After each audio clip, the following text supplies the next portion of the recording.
반갑습니다. 반갑습니다. 제가 지금 변산 성지 마치고 별책 부록으로 그 변산 관련된 법문들을 최대한 다 해볼까 합니다. 그래서 향후에는 변산과 직접적인 관계가 아닌데 변산과 인연이 있는 것도 한번 마지막으로 훑어볼까 합니다. 자, 오늘은 대종경 성리품 19장을 나갈 거예요. 자, 19장부터 나갈 것인데 지난 시간에 한번 성리품 13장에 성리품 13장이 뭐죠?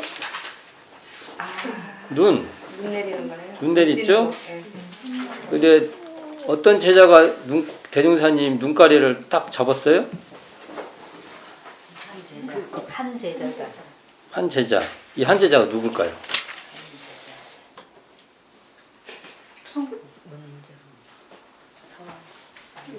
제가 모든 그 김남천, 문정 김남천 또 뭐 다 말해봐요. 박사님, 정산종사님, 네, 다 말해봐요. 하여간. 문정규, 또 선생님, 이춘풍, 꼭 이 해라면 딱 그 사람만 빼놓고 말 다 하더라고.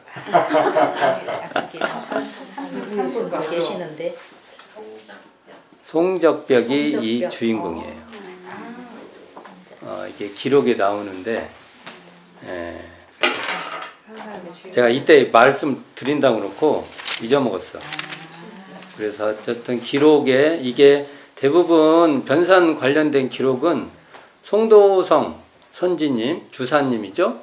주사님이 수필한 것이 대부분이에요. 근데 그 수필 법문에 보면 송적벽으로 나와요. 송적벽님이 나가셔서 대종사님 눈가리를 잡은 거예요. 이것을 그냥 윤리적으로 설명을 한번 해볼게요. 제가 윤리적으로 왜 눈가리를 잡았을까? 윤리적인 설명이에요.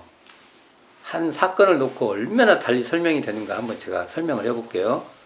모든 게 가능해요. 우리는 무엇을 할 것인가를 제가 말해볼게요. 눈이 내렸어. 눈이 쌓여 있어. 근데 딱 대종사님 보니까 눈을 안 치워. 그래서 대종사님이 가셔서 야, 눈 좀 치워라고 직접 시범을 보였어. 이 본문을 이렇게 해석할 수 있습니다.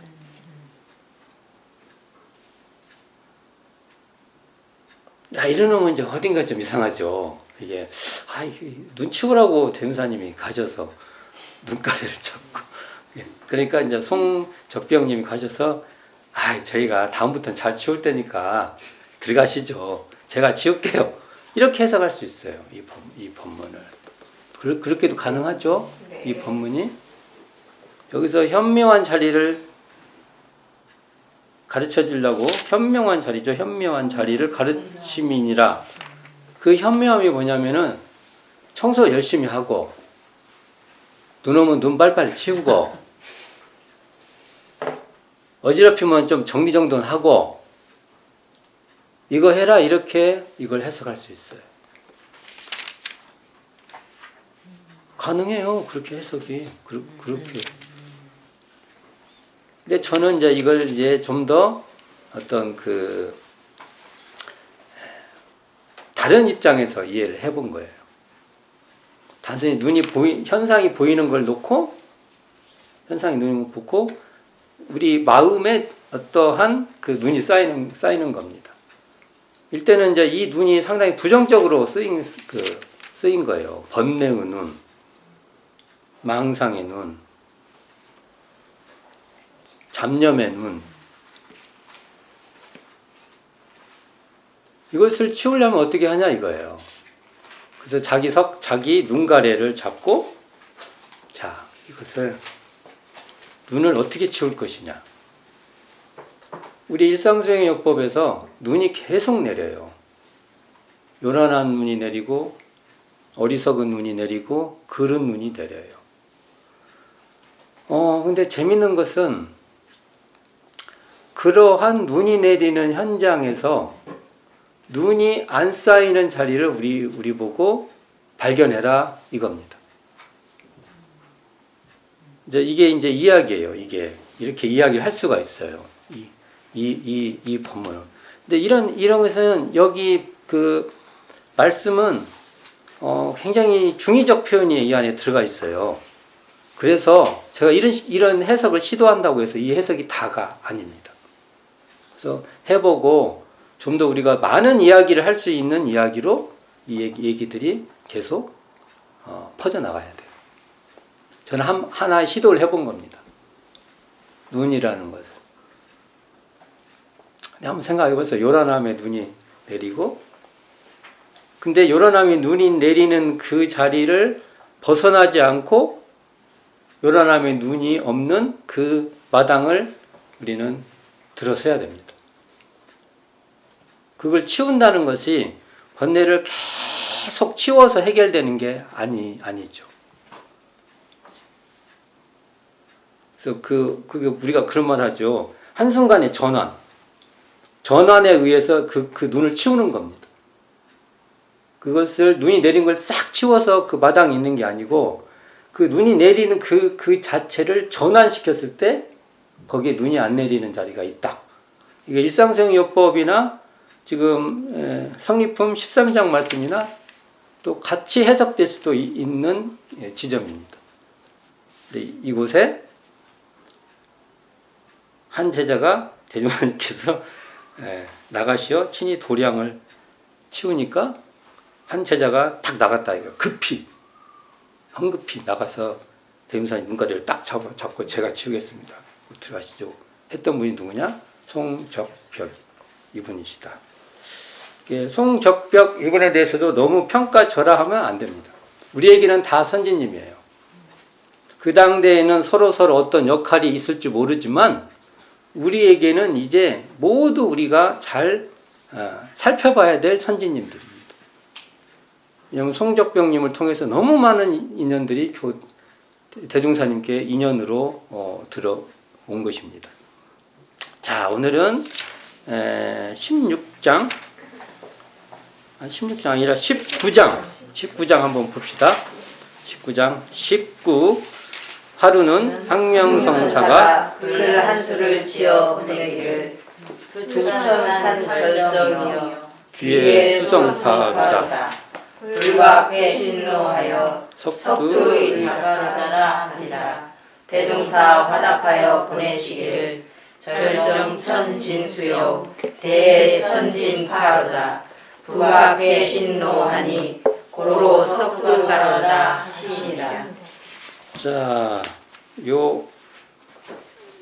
이게 지금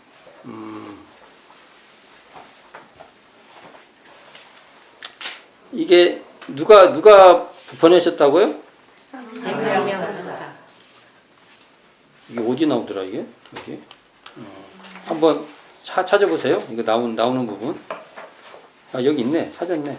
52쪽. 펴보세요.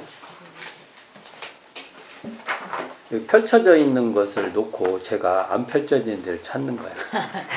그러니까 이런 거예요, 사람이. 딱 펼쳐져 이게 참 신기하네. 어떻게 딱 이게 다른 데일 거라고 생각하고 계속 찾는 거예요. 여기 보면 이 시를 배달하신 분이 편지 심부름했던 분이 청호 스님이라고 해요. 백용성 스님 참 한국 불교에 아주 중요한 분이에요. 이게 백용성 스님이 지금 법륜 스님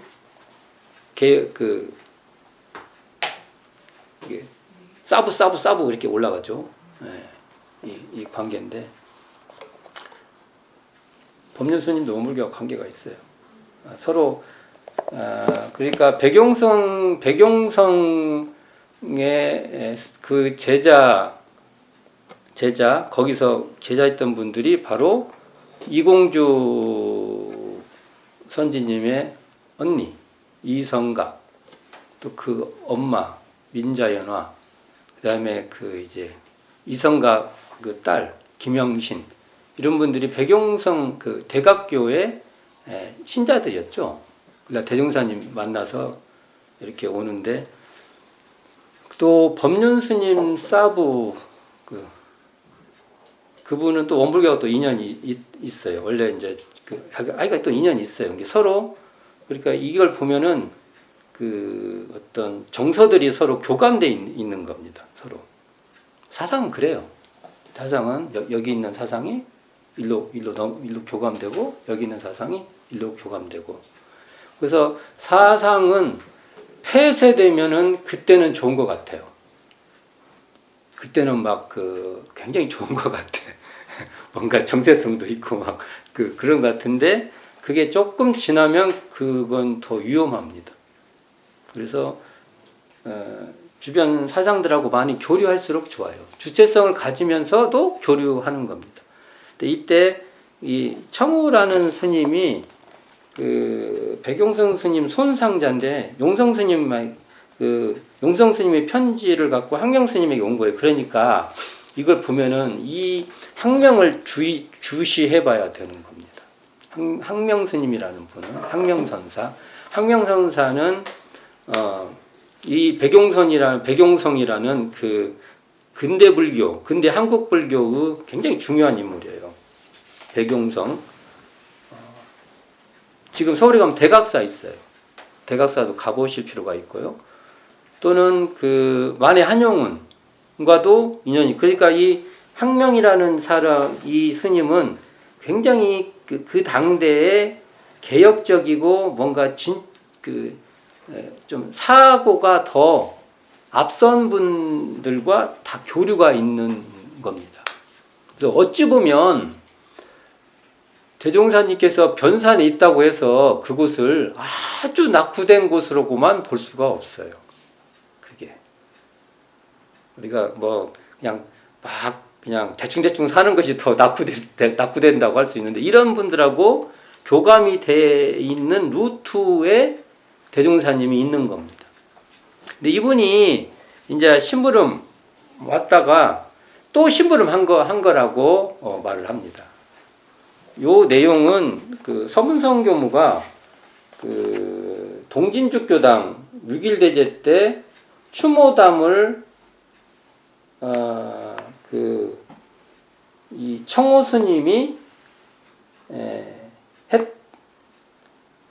청호 스님이 이렇게 했다는 내용들을 누가 추모담 한 것을 알고 있어요.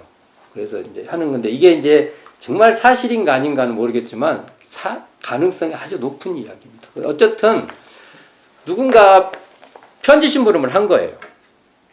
그래서 이게 이제 대중사님이 바로 그 자리에서 써가지고 그걸 다시 갖다 드리라고 보냈는지 아니면 또 송도선 선지님한테 편지 써서 좀 갖다 드려라 해서 신부를 보냈는지 그건 모르겠어요. 근데 이 과정이 그렇게 되는 겁니다. 자, 그러면 이걸 한번 봅시다. 편지를 주고받는 사이입니다. 그게 멀지 않는데 편지를 주고받은 게 편지라는 그 상징성이 있어요. 편지라는 걸 그냥 가볍게 그냥 하는 게 아니라 편지라는 걸 통해서 서로 간의 뜻을 전달하는 것입니다. 편지라는 매체가 있다고요. 매체. 그냥 우리가 만나서 이렇게 말하는 거하고 같은 말인데도 편지를 써서 보내는 거. 연애할 때는 편지는 위력이 굉장하죠. 말로 한 것보다 이게 편지를 써서 보내면 이게 이제 공간에 있어 두고두고 봐요. 이게. 그리고 자기 상상이 들어가서 더 파장이 커져요. 그냥 직접 이렇게 듣는 것보다. 편지라는 매체 위력이 있죠. 그러면 이 편지를 주고받는 사이는 어떤 사이일까? 라는 걸 또 생각해 봐야 됩니다. 편지를 주고받는 사이. 1차적으로는 얘기가 가능한 사람이야 가능합니다. 그렇죠? 뭔가 사상적으로 서로 공감대가 형성되어 있다든지 또는 서로 무언가를 하려고 하는 의지가 같다든지 뭔가가 통해 있어야 돼. 그렇지 않으면 편집 불가능합니다. 편집 받고 그냥 놓죠. 받고 보고 그냥 옆에 놔요. 근데 이 석두거사, 이당대 때 석두거사죠. 석두거사 소태산 대종사와 이 항명성사는 뭔가 그 의기, 서로 뜻이 통하는 그것을 주고받는 사이였는데 그 뒤에도 편지를 주고받아요. 대표적인 것이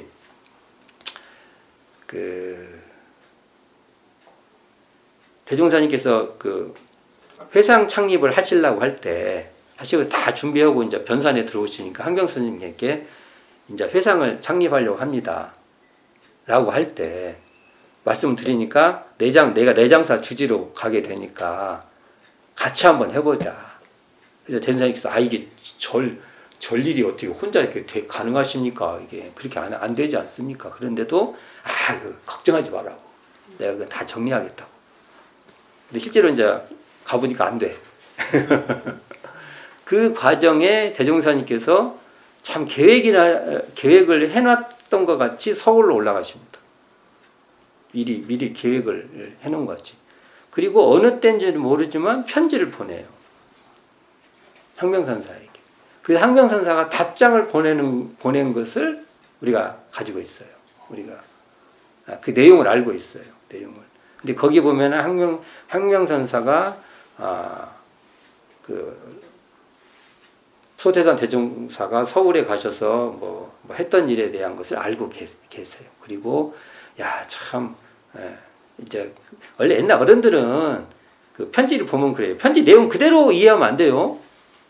굉장히 부러워하고 나는 참 초라한데 참 석두거사는 참 그런 큰일을 하고 있다. 이제 이런 식으로 편지가 와요. 그러면 그걸 보고 액면 그대로 이해하면 안 돼요. 겸사예요, 겸사. 옛날에 다 겸허하게 자기를 낮추어서 상대방의 그것을 이렇게 존중해 주는 거예요.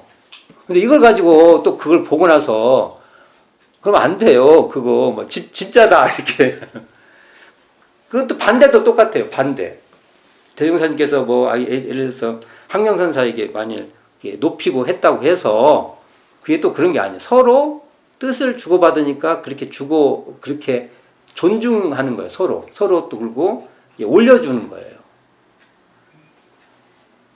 그런 걸 잘못 이해해갖고 자기 입장에서 그냥 신문기사 자기 신문들 그렇게 쓰잖아요. 요즘 기사들 보면 그냥 꼭지만 탁 따가지고 그런 사람이네 이제 그러잖아요. 그런 식으로 이분들 관계를 보면 안 돼요. 우리는 더 깊게 서로 존중하는 태도로 서로를 깊게 존중하면서나 이분들이 얼마나 서로를 아끼고 그랬는가 그걸 이해를 해야 됩니다. 그래서 이걸 한번 같이 한번 봅시다. 자, 투천산 절정 귀의 수성파로다. 불각 회신노하여 석두 의작가로다. 이게 지금 현재 편지를 보내오신 거죠. 그러면 이게 뭡니까? 하늘을 뚫는 높은 산이요. 누가요? 소태산이 이렇게 올린 거예요. 하늘을 뚫는 높은 산이라는 겁니다. 소태산이. 바다에 돌아가매 물이 파도를 이루로다. 이건 굉장히 상징적인 말입니다. 바다로 물이 파도를 이루로다. 이거 꼭 만법기를 설명한 것 같아. 그렇죠? 이게 봐봐요. 자, 귀해 수성파. 바다로 돌아가니까 파도를 이루었다. 물이 파도를 이루었다. 몸 돌이킬 길을 깨닫지 못하여 바윗돌 그러니까 석두죠. 석두의 바윗돌 그 거북바위 석두에 의지하여 집을 짓고 지내더라. 이게 막 하늘을 뚫는 근데 지금 이 말은 뭐냐면 빨리 제도 사업에 좀 시작을 하시는 게 어쩌냐라고 촉구하는 거예요. 이것을 이해할 때 이 두 분의 감정을 이해하지 못하면 절대로 못 읽어요. 이건 촉구하는 거예요. 자, 좀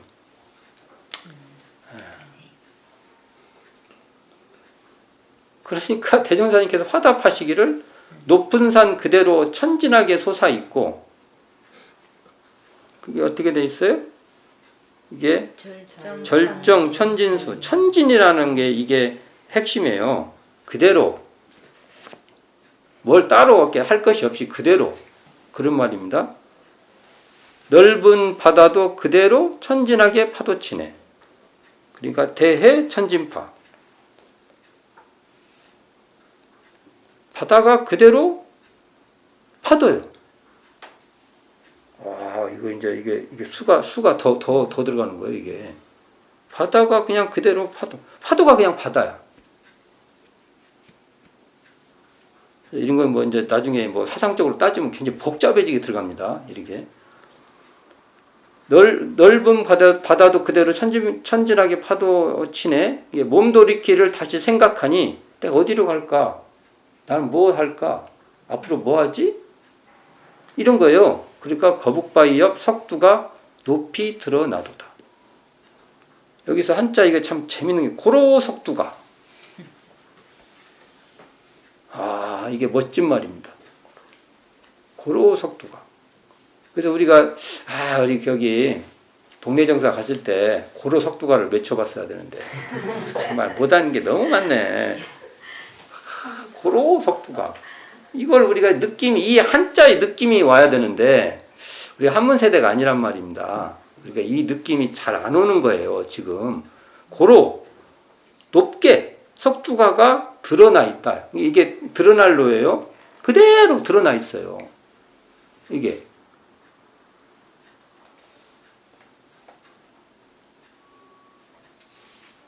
자, 고로 석두가는 여러 가지로 사용할 수 있습니다. 내가 처한 곳이 지금 제가 딱 있으면 내가 그대로 고로 길튼이 돼야 돼. 고로 길튼. 각자 다 이제 여기 계신 분들이 자기 처한 데서 뭐하고 비교되고 뭘 또 해야만 지금은 아니야. 뭘 해야 내가 높다. 그게 아니에요. 지금 그대로 고로 아무개 이렇게 돼야 됩니다. 이렇게 그러니까 이게 참 깊은 말이에요. 깊은 대화를 서로 주고받는 거예요. 그렇다고 해서 소태산의 이 답장이 더 높고 백학명의 답장은 더 낮고 뭐 이런 게 아니에요. 이게 이렇게 보면 큰일 나요. 이게 다 뭐냐면 애정을 갖고 표현하는 거예요. 다 엄청난 애정을 갖고 주고받는 거예요. 서로의 마음을 그 따뜻한 마음을 서로 주고받고 격려도 받고 또 뭐죠? 아직은 때가 아닙니다. 라고 설득도 하고 이런 관계예요. 이 말이 이걸. 그래서 우리가 이 본문을 이걸 읽을 때 이게 그 주고받는 답장의 내용에 나의 마음이 얼마나 이것을 이해하냐에 따라서 이 내용은 막 바뀌어져요. 답이 딱 있는 게 아닙니다. 이건. 그리고 여기 나오는 단어 한 단락 한 단락이 다 정말 너무 뛰어난 그 한시들이에요. 이게. 그러니까 자, 근데 이제 이걸 한번 설명을 해보면 항명선사가 소태산 대조용사에게 세상에 나가 제도사업위를 권합니다. 이 앞에 이 내용이 그런 거죠. 그러니까 이제 그 옛말에 이런 말이 있나 봐요. 목가에서 물고기 엮기를 바라느니 물러나 그물을 짜는 것만 못하다. 이면선어 불여 퇴의 결망. 이런 말이 있나 봐요. 원래. 이 말을 근거로 대준사님께서 제가 지금 법을 짜고 있다. 이게 태평양 고기를 잡으려고 막 몽둥이로 막 한 마리씩 잡으려고 언제 잡냐 이거예요. 그러니까 큰 그물을 짜서 쫙 잡아야 이렇게 잡겠다는 그런 포부를 말하죠. 천하를 구원할 그물을 만들겠다. 자, 뭔가 냄새가 안 나요? 여기? 대종사님께서 결국은 이 사은사요 사막팔조의 이 교강이 바로 그물이에요. 그런데 우리가 과연 사은사요 사막팔조를 그렇게 인식을 하고 있냐 이거예요. 이게 과제입니다. 이걸로 이 그물로 내가 뭘 할 수 있다. 근데 우리가 이게 참 우리에게 숙제입니다. 다른 그물을 만드신 게 아니에요. 여기서 대종사님께서 여기 그물을 짜신다고 했을 때 뭔 그물을 짰어요? 이런 쌍의 근원한 사은사요 사막팔조의 그물을 짜셨어요. 그럼 우리는 그 그물로 천하를 들어야 돼요. 짜서. 근데 이제 그것을 안 해. 아, 이거 어쩌지 이걸. 어디서부터 이걸 진짜 얘기를 하기 시작해야 될지 정말 우리가 출발부터 고민을 해야 되는 거죠. 대행사님이 이렇게 하신 이유는 무엇 짜셨어요? 이 사은사요 사막팔조 그물을 짜신 겁니다. 그리고 이것으로 예비 훈련도 미리 훈련도 시켜보고 그걸 계속 시도하셨던 거예요. 그럼 우리는 이걸 가지고 잘해야 돼요. 다른 걸 가지고 잘한다는 것도 나쁘진 않는데 그렇다고 흡족하지 않아. 잘했다 해도 고민이야. 그걸로 도배될까봐. 사은사유 사막팔조 이런 쌍은 어디 숨어버렸네? 못 찌자는 거예요. 그러면. 그래서요, 석두암이라는 것도 참 의미가 있어요. 석두, 그때도 말했죠. 석두. 변상구공로 성립청수성 할 때 이 돌. 근데 이게 석두암의 원래 석두라는 말은 그냥 돌머리를 말한 게 아니, 돌대가리를 말한 게 아니고 이게 분별이 떨어진 그 상태를 이렇게 표현하는 거예요. 분별이 떨어진 상태. 자, 그러면 우리가 석두암에 딱 그것도 안 했네. 괜찮아 가서 딱 앉아서 분별이 떨어진 자리에 딱 내가 이렇게 딱 좌정하고 있냐, 딱 서 있냐, 그러면 한 번씩 다 물어봤어야 된대. 이게 엑스레이 찍듯이 한번.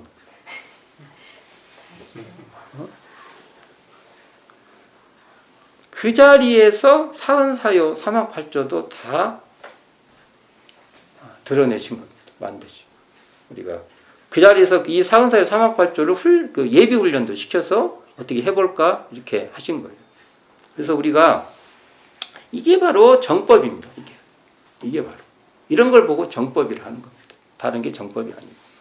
그러니까 분별주책, 분별망상이 이렇게 떨어진 자리죠.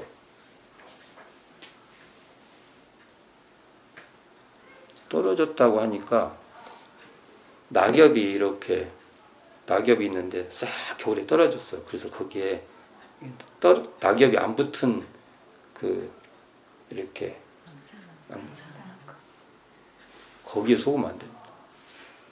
거기에 딱 걸리면 이제 거기에 장치에 걸려들은 거예요. 그러니까 채로곤풍이라고 그 채가 있는데 금풍 싹 떠지고 그 햇빛에 바짝바짝 빛나니까 그것이 딱 잡혀요. 낙엽이 떨어지면요 그것도 없어야 돼요. 이제 일부러 그렇게 해놓는 거예요.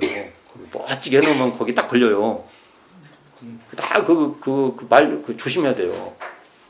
다 걸려라고 하는 말이야 그게. 미끼를 이렇게 싹 던져가지고 걸로 빨리 와라. 그냥 덥석 잡어. 그러면 땡 치는 거야. 알았어요?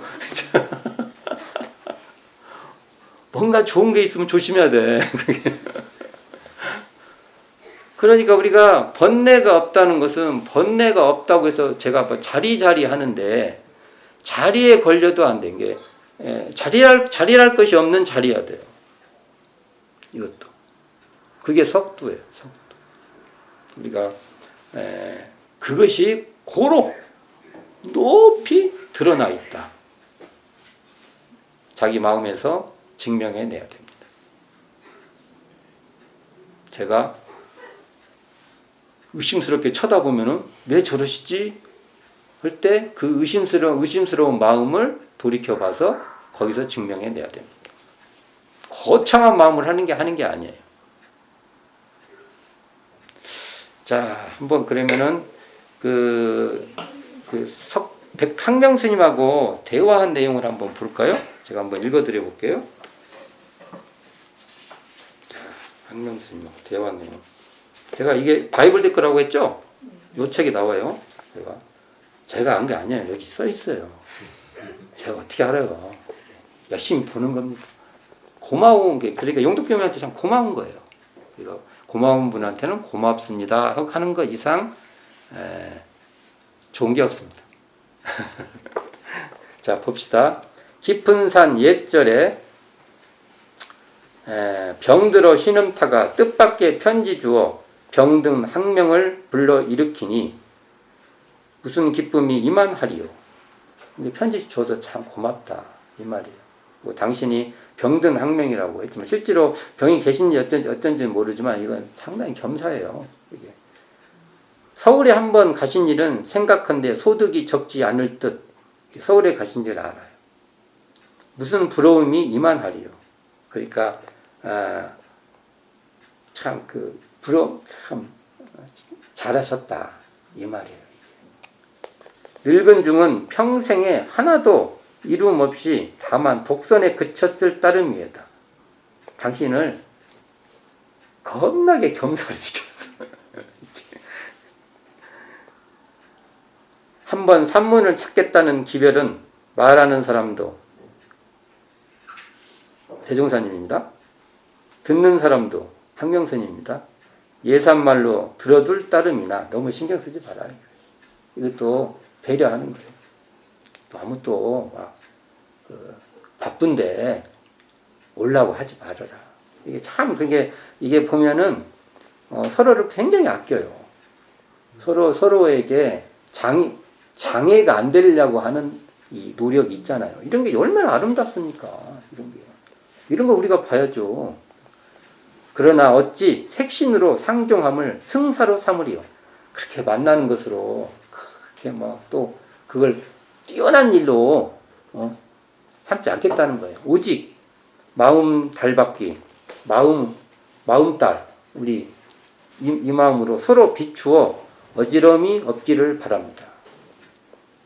운치 있어요. 옛날 분들이 정말 운치 있어요. 이런 거 보면 지금같이 이렇게 막 안 오면 어쩌니 어쩌니 이런 거 아니야. 이걸 봐도 이 두 분들의 관계를 알 수가 있어. 이분들은 사제 관계는 아니에요. 이런 편지 딱 읽어보면 알아요. 서로 이게 뭐랄까 인생의 선배 또는 이런 것은 있어도 서로 사업체로 말하면 사업체를 가진 사람들끼리 이 사업들이 다 잘 되기를 내가 도와줄 수 있으면 도와주고 싶고 그런 사이예요. 그래서 우리는 항명스님도 우리가 잘 받들어 드려야 되고요. 대중사님 말씀한 대로 우리가 커지면 항명스님 또 이런 분들 또는 우리 대의말 대로 최수훈 이런 분, 그 다음에 강증산 이런 분들의 본의를 대중사님 거잖아. 그분들의 본의가 있었다. 본의를 잘 살려야 됩니다. 이 시도 참 멋진 시인데요. 많이 읽어보고요. 절정천진수, 대해천진파. 바다가 그냥 그대로 파도야. 파도가 그대로 바다고. 이런 정말 멋진 말이에요. 이런 것들 실제로 내가 이렇게 마음을 말을 한마디 탁 내뱉으면요. 그게 그대로 성품이야. 성품의 발현이야. 이럴 수 있도록 그래서 이렇게 마음의 자유 우리 일원상 법어를 보면 이 원상은 눈을 사용할 때 쓰는 것이니 내가 눈 감길만 탁 줘도 원망부족한 것이 지공무사한 것이로다. 내가 이렇게 한 번만 이렇게 쳐다봐 줘도 마음은 좋아. 얼마나 좋겠어. 그런다는 거죠. 자, 그러면 다음으로 한번 넘어가 볼까요? 다음에가 뭐냐면은 대종경 교의품 15장 한번 펴보시기 바랍니다.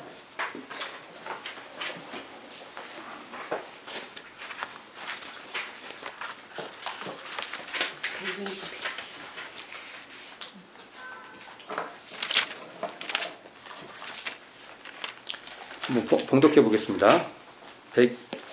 몇 쪽이요? 120. 자, 녹화해보겠습니다. 15. 대종사 복례정사에 계실 때 하루는 어떤 노인 부부가 지나가다 말하기를 자기들의 자부가 성질이 불순하여 불효가 막심하므로 실상사 부처님께 불공이나 올려볼까 하고 가는 중이라고 하는지라. 대종사 들으시고 말씀하시기를 그대들이 어찌 등상불에게는 불공할 줄을 알면서 산 부처에게는 불공할 줄을 모르는가. 그 부부 여쭙기를 산 부처가 어디 계시나이까. 대종사 말씀하시기를 그대들의 집에 있는 자부가 곧 산 부처이니 그대들에게 효도하고 불효할 직접 권능이 그 사람에게 있는 연구라. 거기에 먼저 공을 들여봄이 어떠하겠는가. 그들이 다시 여쭙기를 어떻게 공을 들이오리까. 대종사 말씀하시기를 그대들이 불공할 비용으로 자부의 뜻에 맞을 물건도 사다 주며 자부를 오직 부처님 공경하듯 위에 주어보라. 그리하면 그대들의 정성을 따라 불공한 효과가 나타나리라. 그들이 집에 돌아가 그대로 하였더니 과연 몇 달 안에 효고가 되는지라. 그들이 다시 와서 무수히 감사를 올리거늘 대종사 옆에 있는 제자들에게 말씀하시기를 이것이 곧 죄복을 직접 당초에 비는 실지불공이니라. 네. 자, 이 법문도 대종사님의 아주 대표적 법문이에요. 이게 그때도 우리가 거기서 실지불공의 길이 과연 어딜까? 그래서 거기 좀 땅을 사면 하나 만들어 갖고 좀 이제 불교하고 좀 관계해서 우리 제법성제가 좀 확보가 되면 이 실지불공의 길도 이렇게 좀 만들어서 우리가 이제 거기도 이렇게 걸어 가보고 대종사님 옆에 이렇게 이번에 우리가 이제 유튜브에 올릴 거예요. 대종사님 30대 변산 계실 때의 모습을 그럼 그거 비슷하게 좀 이렇게 먹고 우리가 옆에 지나가면서나 어디 가시오? 그럼 우리가 실상사 갑니다. 이렇게 한 번씩 얘기하고 우리도 그런 날이 빨리 오기를 좀 바랍니다. 제가. 근데 지금은 참 옹색하게 제가 갔을 때도 제가 참 옹색하게 말을 하잖아요. 공간이 안 나오니까. 그러나 대충 어느 지점일 것이라고 설명도 드리고 제가 그려본 적이 있죠. 저는 갈 때마다 실상사도 지금 가봤지만 지금 실상사 다 불났어요. 6.25 한국전쟁으로 인해서 싹 불탔어요. 근데 이제 실상사 사진이 우리에게 있어요. 실상사 사진이 교단에 가지고 있죠. 제가 이 책에 없더라고요. 실상사 사진이. 원래 사진이 있어요. 이제 있는데 그게 박창기 선지님이 찍어놓은 사진이에요. 근데 실상사 부처님 제가 변산만 가면 저희 상상의 나래를 펴요. 실상사 부처님이 어떤 부처님이었을까? 근데 이제 말로는 실상사가 초이선사가 창건했다는 말도 있고 양녕대군이 중창했다는 말도 있고 이게 실상사가 변산의 사찰을 총괄했대요. 그러니까 굉장히 큰 절이었어요. 실상사. 그리고 지금 발굴해놓은 그 터도 보면은 상당히 넓어요. 밑에 있죠 건물털도 지금 땅 파보면 다 알게 돼요. 근데 이제 말이 고려 초에 불상이 있다는 말이 있어요. 있었으면 국보예요. 전쟁이 국보를 막 다 녹여버려. 참 서글픈 일입니다. 이 전쟁이라는 게 뭔지 그냥 실상사를 가도 야 국보도 그냥 전쟁은 녹여버리는구나. 거기에 국보 보물이 얼마나 있었을지 모릅니다. 그리고 그러니까 불상 있고 관음상 같은 것도 있었나 봐요. 관음상, 관음 부처님 우리 있죠. 화려하잖아요. 네. 관음 부처님이 남자예요, 여자예요? 남성이에요, 여성이에요? 여성이에요? 수염 있는데?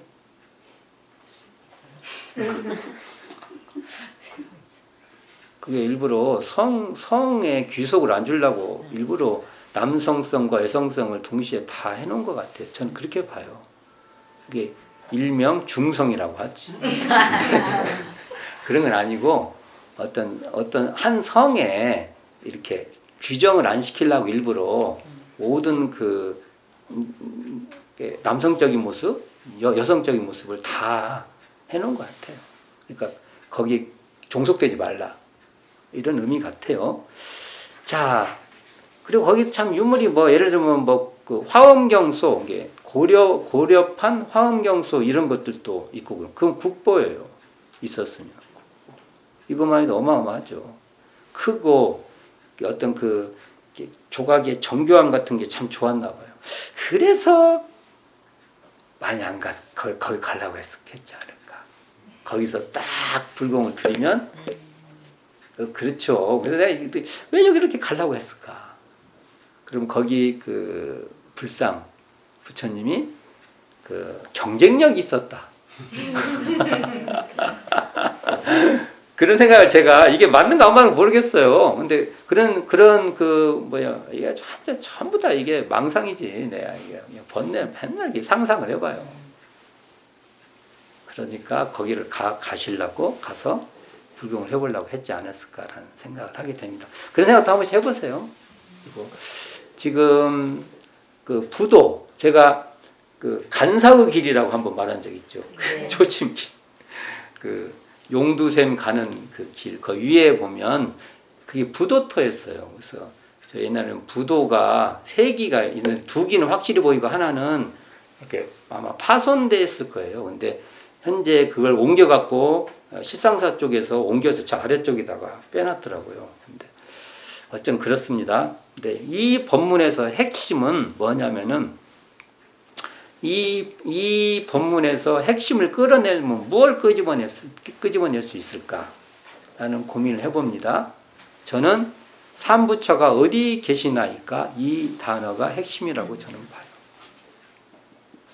이 말씀에서 키워드를 하나만 뽑아라. 그러면 저는 삼부처가 어디 계시나이까 이걸 뽑을 거예요. 저는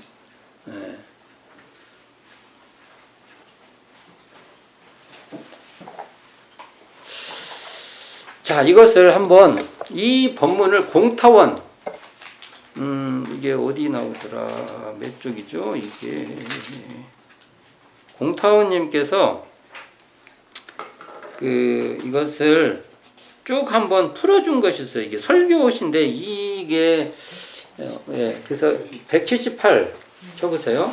그래서 여기서 한번 쭉 한번 읽어서 이 분위기를 한번 이 문장은 또 분위기가 좋아요. 한번 같이 봉독해 보겠습니다. 이 분위기를 변산근방에 거기서부터 한번 봉독해 보겠습니다. 변산근방에 박주사라 불리는 노인이 살았다. 하루는 박주사 양주가 시상사에 불공하러 가는데 석두거사가 이를 알아보고 물었다. 노인장께서 어디 가십니까? 우리 며느리가 어찌나 불순하게 하는지 시상사설로 며느리 화해에 불공하러 갑니다. 노인 양주의 녹들을 묵묵히 도난 뒤 이윽고 석두거사 물었다. 그래 꼭 실상사 부처님만 부처로 알고 불공을 가면서 자기가 가장 가깝게 하고 있는 며느리 생부처님은 모르는가요? 노 부부는 무슨 뜻인지 몰라 되물었다. 생불이 어디 있어? 데리고 있는 며느리가 생불이지요. 그러니 그 불공 비용을 가지고 며느리에게 해봐요. 아니 우리 며느리가 부처라고요? 부처지요. 그러면 이것으로 어떻게 불공하라는 거요? 오늘 이것을 가져가면 쌀 15백 지어 부처님 밥 지어놓고 그 돈으로 나물 좀 사고 떡도 좀 만들어 오늘 저녁 하루 불공하고 갈 것이지요. 그렇죠. 그러지 말고 내 시키는 대로 하는데 그 쌀 팔아 돈을 장만해요. 그 돈으로만 불공해봐요. 꼭 나 시키는 대로 하시오. 예, 해보죠. 그럼 우리 며느리가 이 시부모에게 잘하겠소? 잘하나마나요. 며느리가 무엇을 제일 좋아하던가요? 유행하던 번쩍번쩍하는 인조옷 한 벌 해달라고 했는데 못해줬더니 화가 났습니다. 아, 그러면 부처님께 불공하면 잡고 요 돈으로 인조옷 한 벌 떠다가 몰래 몸속에 넣어놔요. 그리고 일주일 만에 나에게 와서 감정을 얻는데 대신 나아가는 대로만 해야지 절대 잔소리해서는 안 돼요. 밥이 질면 질어서 좋다. 되면 고실고실 좋고 옷이 길면 길쭉해 점잖아 좋다. 짧으면 잘뚝해서 활발해 좋다고 하지. 하여튼 잔소리를 일체하지 마시오. 그리고 손자 좀 업어주고 코도 닦아주고 이쁘다고 해주며 그리고 그 무거운 나갈 보리 다발 좀 날라주고 말이오. 그래 노인 부부는 석두거사 시키는 대로 비단 저고리를 떠다가 며느리 모르게 장롱에 딱 넣어놓았더니 며느리가 보고는 내일은 서쪽에서 해야 뜨겠구먼. 무슨 맘 먹고 그러지? 좋아하지도 않고 빈둥빈둥하고 드런드런 앉아 그래도 내버려두고 석두거사 하는 대로 하고 일주일이 지나 감정받으러 석두함에 왔다. 경과 이야기를 다 듣고 석두거사 물었다. 아직 돈 남았지요? 예. 또 며느리가 뭘 좋아하나요? 미투리 하나 사달라고 했는데 못 사줬습니다. 아 저런. 자, 이 돈은 실상사 등상물께 불구하면 다 들어갈 돈이니까 며느리가 신벗고 방에 들어가거든 지푸라기 갖고 외제 가지고 미투리 하나 꼭 사잖아요. 그리고 잔소리 안 했나요? 예, 안 했습니다. 아직 방아도 좀 찧어주시오. 네, 찧어주었습니다. 그 뒤에 신을 딱 사다 놓으니 며느리가 그때는 두런두런한 것이 아니라 입이 뻥긋해졌다. 참 우리 시부모님은 돌아가시나 보다. 며칠 뒤 시아버지만 석두함에 왔다. 박주사 시린내를 오지요? 예, 했습니다. 또 며느리가 뭘 좋아하던가요? 은비녀를 원했는데 못 사줬습니다. 돈 남았지요? 예, 아직 많이 남았습니다. 은비녀 하나 사다줘요. 나중에 은비녀를 사다주니 며느리가 입이 함지막만큼 벌어졌다. 손자 이뻐하고 집 잘 봐주고 좋은 것은 다 사다주니 세상에 우리 시부모님 같은 사람이 천하에 없다 싶었다. 며느리는 생각하기를 내가 왜 그리 나갔던가. 시부모님 미워하고 죽기를 바랬던가. 참 내가 나쁜 년이다. 저런 시부모님 잘못해드렸다가 내가 죄받겠다. 그 뒤로는 일이 거꾸로 되었다. 며느리가 시부모를 공경하는데 두루마리가 조금만 더러워도 아이고 아버님 두루마리 벗어요. 다른 집 사랑방에 가면 행복했어요. 뭐 시커멓다고 그러냐 괜찮다. 아니에요 아버님 하며 똑같이 빨아서 다듬이질 한다. 또 전에는 보리쌀에다 쌀 한 줌 꼭 묻어갖고 제 새끼들만 퍼주고 시부모는 보리밥만 주더니 이제는 어찌나 좋았던지 쌀밥만 시부모상에 오르다. 얘야 얘들이나 줘라. 아니에요. 쟤들은 한참 크니 아버님이 드셔야 해요. 아빠도 야간 척 안 날려주고 미음 한 그릇 안 쑤어주던 사람이 시부모가 아프다 하면 밑에 쌀 깔고 위에 보리 놓아 누르누르해지면 주걱으로 문대어서 해주는데 어찌나 잘하든지 시부모가 녹초가 될 지경이었다. 세상에 저런 며느리를 내가 왜 미워했던가. 또 며느리는 며느리대로 어찌든지 시부모님 오래오래 사세요 하고 시부모는 시부모대로 세상에 저 며느리 없으면 내가 죽은 뒤 누가 공제사하며 저 며느리 없으면 누가 이쁜 손자를 낳아주겠는가. 그리하여 며느리는 시부모님 없으면 못 살고 시부모는 며느리 없으면 못 살고 날이면 날마다 웃음꽃을 피우며 잘 살았다. 네, 이게 설교 내용이에요. 이게 설교했는데 참 공타원님이 이야기 전개가 굉장히 뛰어나요. 제가 이거 변산전 할 때 이야기를 약간만 손대 갖고 그냥 그대로 올려서 지금 하고 있는데 참 이게 이게 굉장히 사실적인 이야기죠. 우리도 이렇게 한번 그때 며느리 생기면 이렇게 해보세요. 네. 그렇죠? 언제 며느리 생길라나?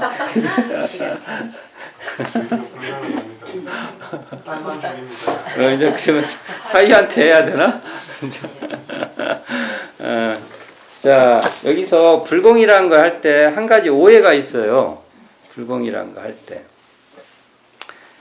여기서 보면 우리가 여기도 보면 며느리가 어떤 며느리의 존재성, 그러니까 존재라는 게 뭐냐면 이게 마음씨가 좋든 나쁘든 이런 걸 전제하지 않아요.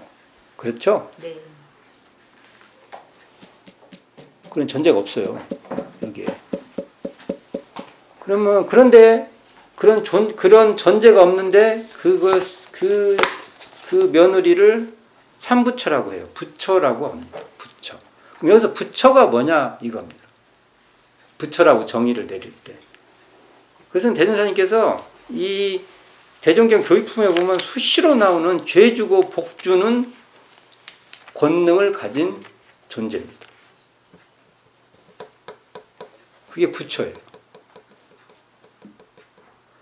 대종사님이 말해요. 자기가 죄를 지으면서 그걸 줘. 자기가 복을 주면서 우리에게 영향을 미쳐. 어떻게 미치냐? 죄를 지으면서 자기가 죄를 받는 것으로 영향을 줘. 복을 지으면서 자기가 복을 받는 것으로서 영향을 줘.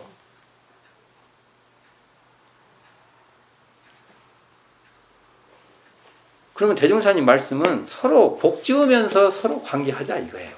우리가 이게 자리이타 하자 이거예요. 나도 서로 복을 서로 지으면서 이렇게 하자. 또 이걸 적극적으로 해석을 하면 만일 과거에 인과를 서로 인과가 있다고 하면 그 인과마저도 나쁜 쪽으로 서로 주고받지 말고 이제 해원해 가면서 서로 풀어가면서 주고받자 이거예요. 그렇게 하기 참 어렵죠. 우리가 굉장히 어려운 거예요. 그게 쉬운 일이 아니에요. 그러나 방향은 그렇게 가야 된다 이거예요. 우리가. 그리고 내가 상대가 죄 주고 복 주는 권능이 있다는 것을 알기 위해서는요, 내 마음이 청정해야 돼요. 내 마음의 어떤 욕망과 내 마음의 어떤 기대와 나의 설계로 세상을 보면요, 절대로 그것이 내가 디자인하니까 저쪽을 내가 이렇게 디자인해요. 색깔도 칠하고 뭐 다 이렇게 그림을 내가 그린다고요. 그림을 그리면 그 자체가 나에게 죄도 줄 수 있고 복도 줄 수 있는 것을 내가 그대로 드러내기가 어려워요. 내가 색칠하니까 내가. 그러니까 우리가 이게 우리가 분별 주착이 없는 각자의 성품을 오득하는 것이 바로 오득하면 바로 이렇게 뭐냐? 죄 주고 복 주는 권능을 알아봐요. 그런 게 다 둘이 아니에요. 그게 둘이 아니에요. 그게 나의 마음에 내가 마음이 청정해야 나의 삼계, 욕계, 색계, 무색계라고 우리가 표현을 하죠. 그러니까 나 마음에 온갖 이것을 내가 알아요. 내가 뭔 짓을 하는지 알아. 그러듯이 우리의 마음이 고요하고 내 마음이 텅 비고 내 마음이 신령하고 내 마음이 그 상황을 잘 알아차려야만 상대가 죄 주고 복 주는 권능이 있는 삼부처라는 것도 아는 거예요. 그래서 이거 불공을 잘못 이해해가지고 타인에게만 내가 잘하면 된다 이렇게 오해하면 안 돼. 그렇게 되면 어떤 문제가 또 발생하냐면 나의 욕망으로 잘해요. 이거 참 조심해야 됩니다. 엄마들이 많이 그래. 자식들한테. 정말 대표적으로 엄마들이 자식들한테 많이 합니다. 안 할 수는 없어요. 우리는. 그러나 그것의 강도를 그리고 자기가 그런 줄 알아야 돼요.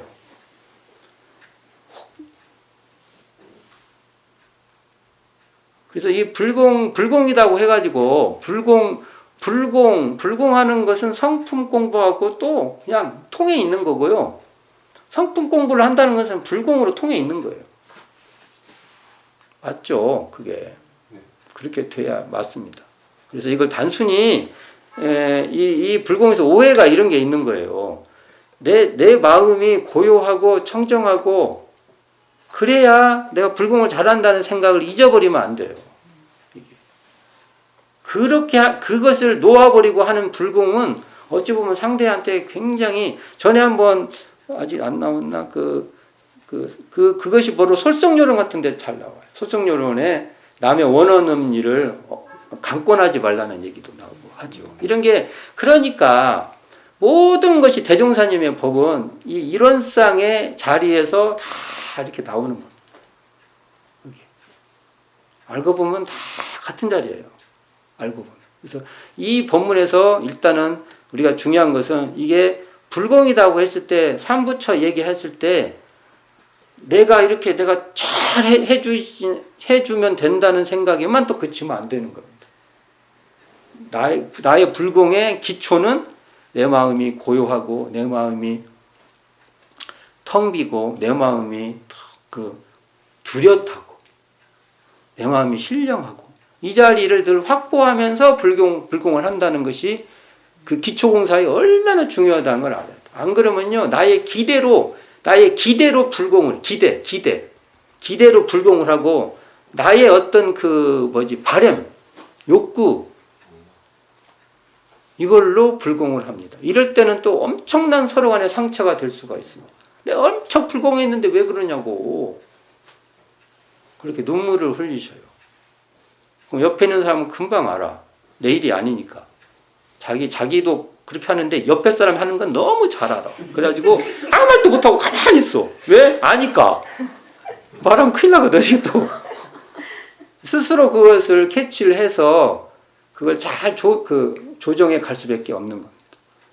이 얘기는 너무 많이 하면 안 될 것 같아요. 이게 바로 실지불공이라는 거죠. 그 당처에 마지막에 어떻게 나와 있어요? 죄복을 직접 당처에 비는 참 중요한 말이죠. 이런 말이. 우리가 정성을 따라서 불공한 효과가 나타나는데 이 정성이 어떤 정성이냐?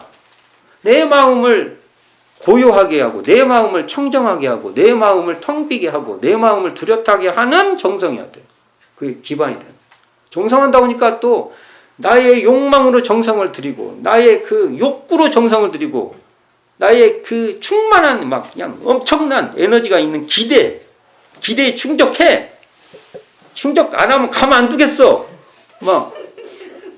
내가 설계해 놓은 대로 내 프로그램대로 불공을 하려고 해버리면 이것도 문제예요. 내가 왜 흥분하지? 내가 그런 일이 있나? 어쨌든 죄복을 직접 당체에 우리가 비는 여기 삼부처, 우리가 곳곳에 삼부처가 있지 않습니까?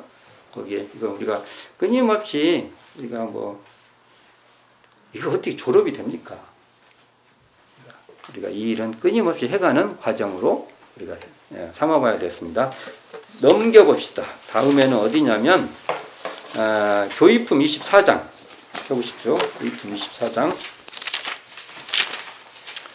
자, 같이 봉독해 보겠습니다. 교의품 24장 125쪽 전서 125쪽. 자, 24. 송도승이 여쭙기를 제가 전일에 옛 성인의 경전도 혹 보았고 그 뜻의 설명도 들어보았사오나 그때에는 한갓 읽어서 웰 뿐이요 도덕의 참뜻이 실제로 해득되지 못하옵더니 대종사를 배운 후로는 차차 사리에 밝아짐이 있사오나 알고 보니 전에 보던 그 글이요 전에 듣던 그 말씀이온데 어찌하여 모든 것이 새로 알아지는 감이 있사온지 그 이유를 알고자 하나이다. 대종사 말씀하시기를 옛 경전은 비유하여 말하자면 이미 지어놓은 옷과 같아서 모든 사람의 몸에 고루 다 맞기가 어려우나 직접 구전 심수로 배우는 것은 그 몸에 맞추어 새 옷을 지어 입는 것과 같아서 옷이 각각 그 몸에 맞으리니 각자의 근기와 경우를 따라 각각 그에 맞는 법으로 마음 기틀을 개발하는 공부가 어찌 저 고정한 경전만으로 하는 공부에 비할 바이리요. 이것도 그 송도성 선진 그러니까 주산종사의 수필이에요. 이거 이제 직접 당신이 그 질문했기 때문에 더 이제 확실하게 기록된 것 같은데 참 이것도 우리가 거기서 옷을 한 번씩 가져가고 다음에 이거 퍼포먼스하러 하나씩 다 입어봐라 맞나 그러면 저는 깁니다. 저는 짧습니다. 이걸 좀 해봤어야 되는데 할 게 너무 많네. 이거 정말 가면은 재밌겠네 이런 거 부서 만들어서 사람들 체험하게. 교당도 가면은 이렇게 딱 이런 거 정토회관 나중에 가면 이런 거 해세요. 갖고 여기는 옷 그 하나씩 입어보는 거. 안 맞습니다. 뭐 이런 거. 자, 이 본문의 핵심은 그 구전심수예요. 구전심수가 뭐예요? 말로서 수고받고 마음. 그렇게 하여간 말로 전하고 마음으로 또 받는 것이죠. 예. 이게 손수가 들으면 주는 거예요. 주는 거. 이게 마음으로 주고 몸으로 교수님 할 때 이렇게 쓰죠. 이게 교수님 할 때 그런 걸 알고 있어요. 자, 원래 이 본문에 원문이 있어요. 여기도 제가 대충 좀 써놨는데 거기도 보면은 이게 이제 옷과 관계된 건데 옷을. 근데 우리 한번 생각을 해보실게요. 이게 요즘 기성복이 너무 잘 나와가지고 내가 이 비유담을 쓸 때 내가 지금 고민이 있어. 이게 너무 잘 나와. 기성복을 가서 보면 이거 보면 맞아. 이것도 사실은 기성복이 아니죠. 거의 사람들의 그 구분을 굉장히 많이 잘 이렇게 해가지고 거의 맞춤복 같이 나온 기성복이죠. 실질적으로 맞춤복 같은 거예요. 이게 거의.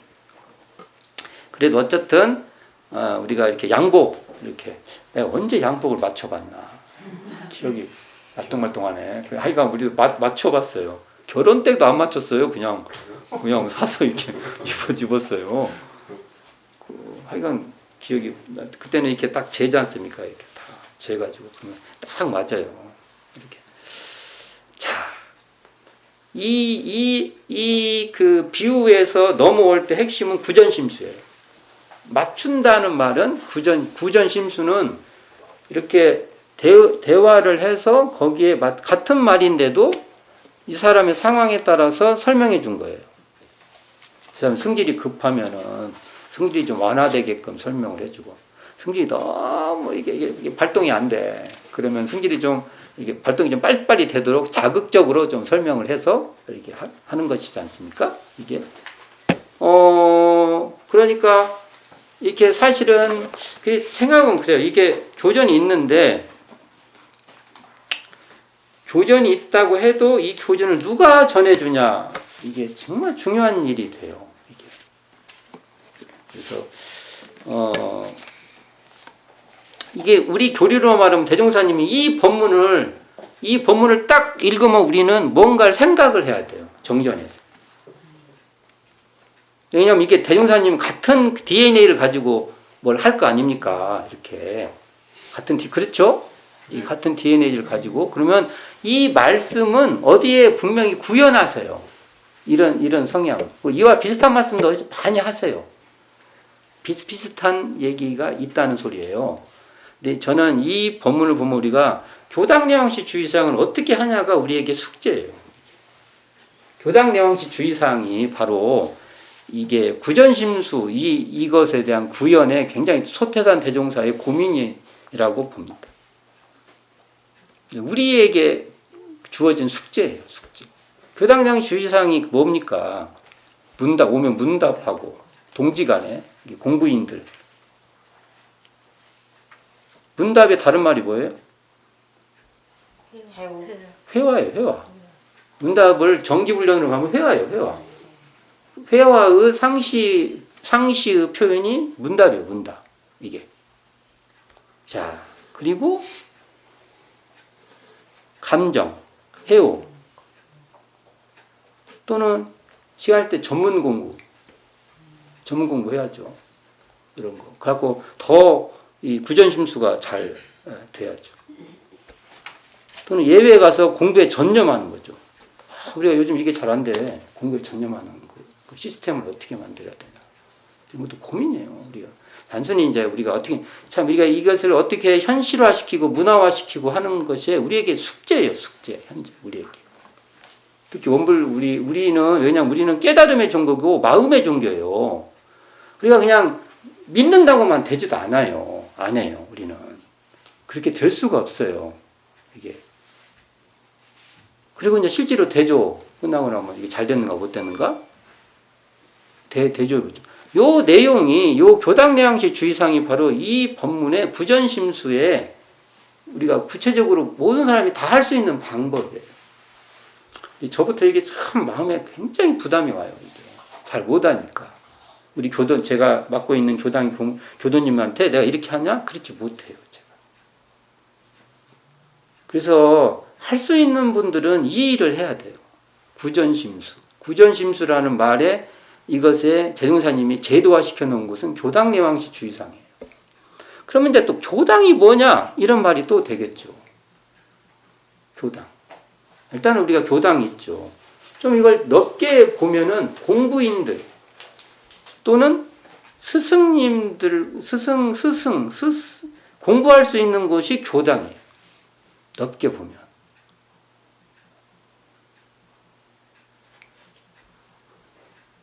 그래서 우리는 나의 각자의 근기와 경우, 경우가 얼마나 다릅니까? 경우가 정말 달라요. 경우가. 또 그 사람이 이 근기라는 것은 뭐 상하관계만 한 게 아니라 개성들이 너무 달라. 근기를 너무 뭐 상중하 이렇게만 생각하지 말고요. 개성. 그 사람의 개성이 너무 달라요. 굉장히 달라요. 우리가 또 막 개별로 다 못해도 그래도 이런 것들을 어느 정도 교감이 돼야 돼요. 그럴 때 그 사람한테 딱딱 뭐가 이렇게 맞아가지고 그 마음의 깃틀, 자기 마음의 깃틀을 개발할 수 있다는 거예요. 이게